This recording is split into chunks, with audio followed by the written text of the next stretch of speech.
Saudara, dampak perang Rusia-Ukraina akan makin terasa di Indonesia. Yang terdekat kemungkinan nih harga mie instan bakal naik.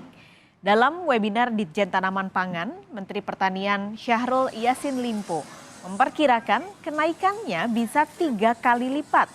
Ini terjadi karena pasokan gandum dari Rusia dan Ukraina terhambat pengirimannya. Padahal Indonesia masih bergantung pada impor gandum sebagai bahan baku utama mie instan.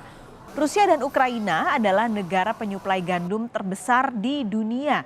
30 hingga 40% kebutuhan gandum di dunia disuplai dari kedua negara tersebut. Ketika suplai gandum terhambat, sementara permintaan untuk pembuatan mie instan masih tinggi, sudah pasti harga mie instan akan terkerek. Selesai dengan climate change, kita dihadapi dengan perang Ukraina dan Rusia, di mana di sana gandum tertimbun 18 juta ton, sekarang 180 juta ton. Nggak bisa keluar. Jadi hati-hati yang makan mie banyak dari gandum, besok harganya 3 kali lipat itu. Maafkan saya bicara ekstrim aja ini. Ya, ada gandumnya tapi harganya akan mahal banget. Sementara kita impor terus nih, gitu loh. Jadi nanti mie instan udah bukan lagi penolong kita ketika akhir bulan ya kalau harganya naik. Tapi pertanyaannya, apakah memang Indonesia hanya benar-benar bergantung ke Rusia dan juga Ukraina untuk pasokan gandum? Kami punya datanya dari Badan Pusat Statistik yang terbaru, saudara. Negara-negara mana saja yang dijadikan Indonesia sebagai sumber impor gandum? Jadi yang paling besar ternyata adalah Australia, lalu Argentina, Brazil, Kanada, dan juga India. Ini adalah data teranyar dari bulan Januari hingga Mei 2022.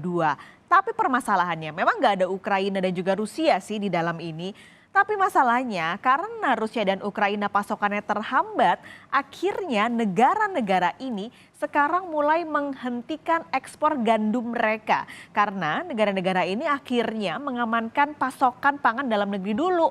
Karena udah tahu nih di luar sana distribusi gandumnya sedang tidak beres, akhirnya mereka setidaknya mengamankan dulu pasokan untuk negaranya masing-masing dan mengurangi jatah untuk ekspor. Ini yang jadi akhirnya dampak untuk Indonesia karena pasokan gandum di pasar global terbatas dan ujung-ujungnya harga gandum pasti akan melonjak. Lalu pertanyaan lagi, emang nggak bisa nih Indonesia nanam aja gitu gandum di sini kayak nanam beras? Nah ternyata menurut penelitian yang dilakukan oleh Kementerian Pertanian, iklim dan juga kondisi tanah di Indonesia nggak cocok dan nggak bisa memang untuk budidaya komoditas gandum sehingga kita 100% harus impor dari negara-negara ini. Pertanyaan lagi, seberapa besar sebenarnya kebutuhan Indonesia pada gandum? Sudah pasti jawabannya tinggi banget karena komoditas ini adalah bahan baku utama pembuatan tepung terigu. Jadi nggak hanya mie instan sebenarnya. Semua bahan pangan yang menggunakan tepung terigu ujung-ujungnya pasti bicara soal gandum. Roti misalnya itu pasti dari tepung terigu. Nah ini adalah gambaran besaran kebutuhan gandum Indonesia dari angka impornya. Di 2019 ada 10,69 juta ton, sempat turun di 2020, tapi di 2021 angkanya naik lagi menjadi 11,17 juta ton. Yang bisa Anda perkirakan kira-kira berarti sebesar inilah kebutuhan Indonesia pada gandum impor. Kalau di tahun ini hingga bulan Mei, Indonesia sudah mengimpor gandum sekitar 4,36 juta ton.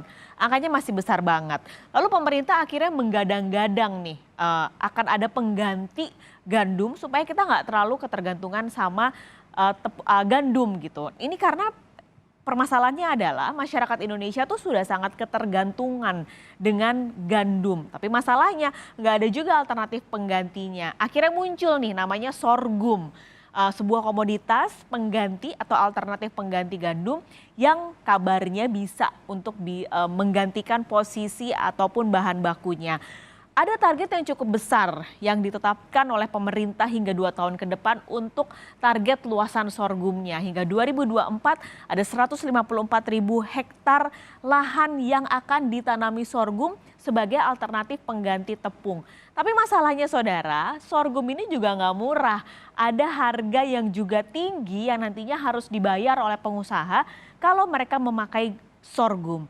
Dan ada lagi negatifnya adalah sorghum ini karena tidak mengandung gluten seperti tepung terigu, maka kekenyalannya biasanya akan lebih rendah kalau dibikin mie instan.